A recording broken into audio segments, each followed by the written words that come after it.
If you are self-aware and into self-development and into becoming the best version of yourself, and you subscribe to things like the law of attraction, and I'm sure you have felt the pressure to be positive, let's get into it.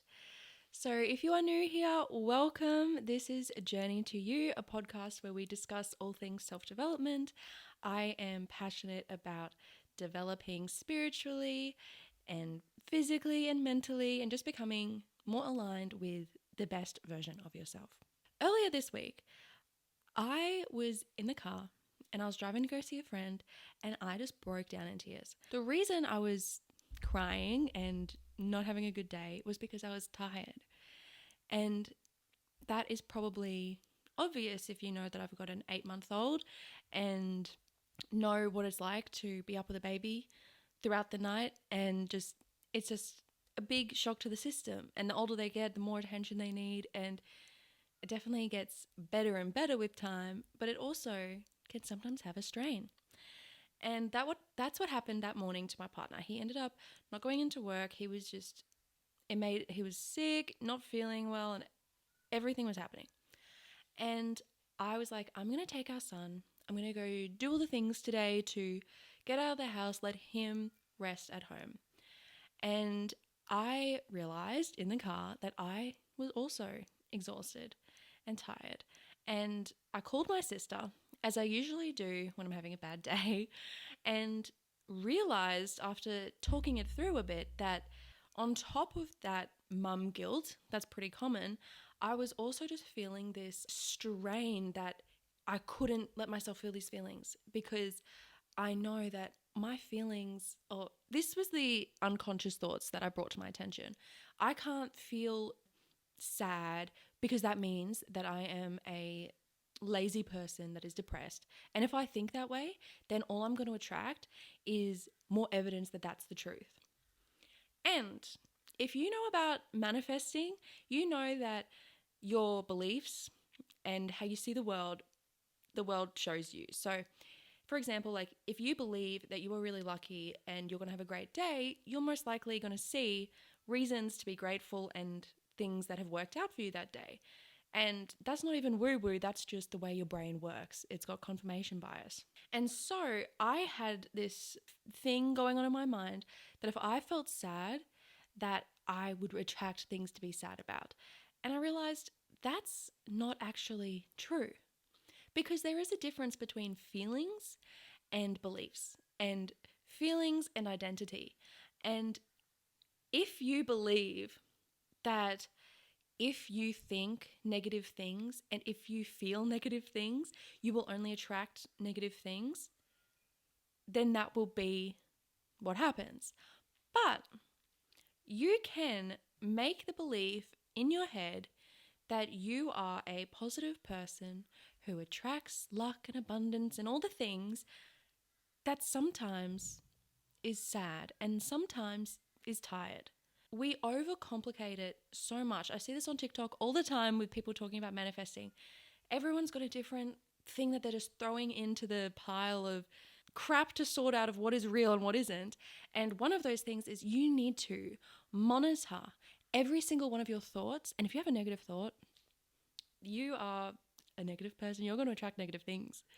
And that is just one of the things from that pile that we need to just get rid of, because it is not true.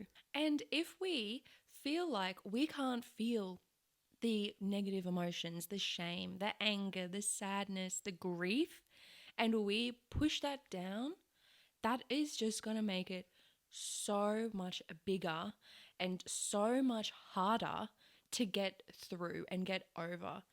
It's like that saying, the only way out is through. And that is the same with feelings. What I did in that moment, that if you've clicked on this episode because you're feeling this right now, I just want you to give yourself permission and say this with me if you need to. I am allowed to feel blank, however you're feeling, and still be a positive person. I'm allowed to feel this and still be a good person and still attract the things that I want to attract in life. I feel like that is step one. So if that's where you are now, I hope that has cooled you down a little bit, Because when I had that realization and I gave myself permission to be sad that morning, it was like this relief, because now you didn't hold this pressure and you were just holding the feeling. And that is a lot less than the feeling and the pressure and the this and the this, and it just piles on. When you look at it in the eyes and you go, this is just a feeling that I'm feeling and it's temporary, it's not my identity, it's a lot less heavy and it's a lot easier to just feel those emotions. And after this happened, it got me thinking for the rest of the week about the self-development community, positivity community, and where sometimes we have it wrong. Because there is a few things in the self-development and spiritual content that we consume that I believe is causing you more harm than good. And it usually comes in the form of avoidance. And so the first example of not feeling your feelings is a form of avoidance, because you're avoiding that. But also, I know a lot of people, and I see a lot of videos who go, I'm protecting my peace. And instead of actually protecting their peace, they're just protecting their comfort, and those are separate. I feel like it is a lot more rare that people are actually protecting their peace and their safety, and it's more likely that they're protecting themselves from having a hard conversation or from looking at what they need to work on and working through that. So, for example, if my mum says to me a joke that didn't land, and I'll use this as an example. I'm sure she'll be fine with me saying this. The other day, she said something about, oh, well, it's free childcare, ha ha ha, that I'm getting because she looks after my son sometimes. And that really triggered me. And I was just like, oh my gosh, she thinks that I'm using her.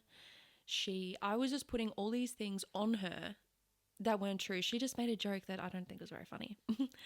And it affected me. It affected my day. I went home and I was just like, oh my gosh, I shouldn't have left my son with her. Like, she's mad at me. She hates me. She thinks that I'm using her. I'm doing the wrong thing. Rah, rah, rah. And I ended up calling her and I just said, I'm really sorry if you feel like I should, pay you. Like, how about I make you some cookies? How about I do whatever? Like, and she was just like, Jaden, I was just making a joke. It just didn't land. And I was like, oh, okay. Take that same example and imagine that I was someone with a really deep emotional wound about using people, because maybe I grew up in a household where I was told that I was selfish and I was using people and I was just a horrible person. Maybe if I had that background and it was a really deep emotional wound for me, I wouldn't have had the difficult conversation and brought up with my mum how I was feeling and that kind of thing, because it was an uncomfortable situation because I was worried that she was mad at me. And they might just go, okay, well, that's the last time that you're looking after my son. If you think that it's childcare that you're not being compensated for, then you've lost all privileges as a grandparent. And that is actually a real thing that people do. And it goes back to the whole intention versus impact thing that I went into a lot more detail in a different episode that I will link below. Using the whole protecting your peace as a reason to cut people off and not even giving them the benefit of the doubt or having the hard conversation, that is not self-development. That is not self-care. That's not self-love. That is avoidance. And it is too normalized, in my opinion. It's that kind of thing that happens when you are on a journey to be positive and be spiritual and be the best version of yourself. You get fed this information and these almost excuses to do something, and you do that and you're actually going to make your life a lot worse. Because if I did that, if I stopped my mum from looking after my son, that would impact me and her and my son so negatively over a misunderstanding. That is not you being your best self.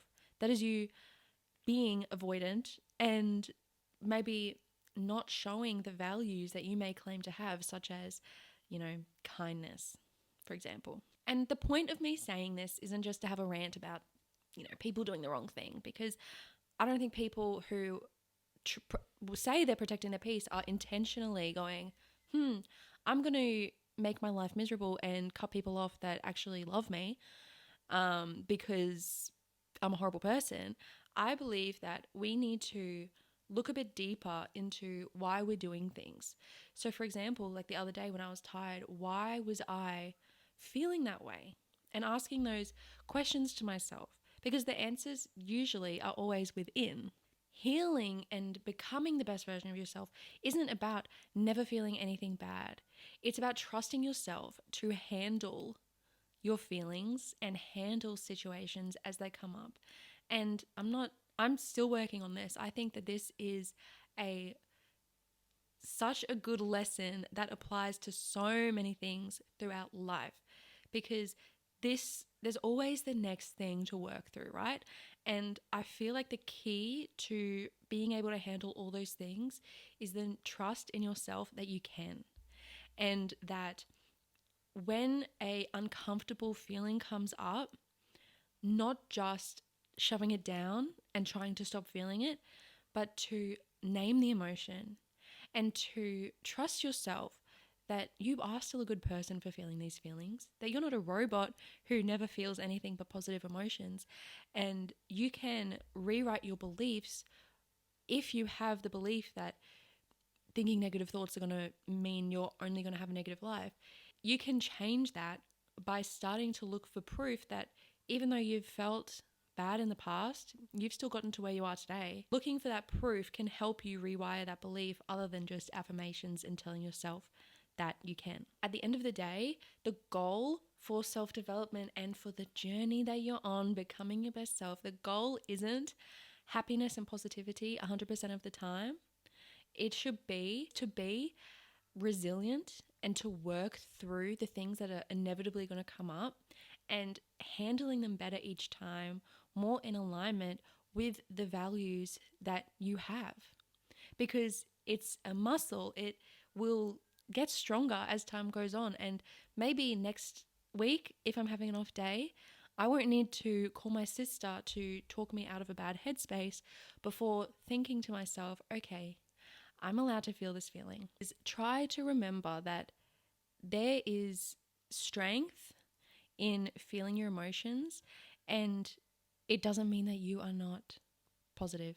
It doesn't mean that you are manifesting bad things, because you can be someone who is anxious sometimes, who is tired sometimes, who's grumpy, who's angry sometimes, who's all these things, and still a positive person, and still a happy person, and still a person on a self-development journey.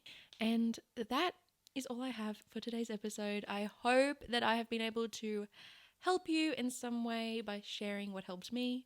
If you have any questions, please reach out, and I'll talk to you guys later. Bye!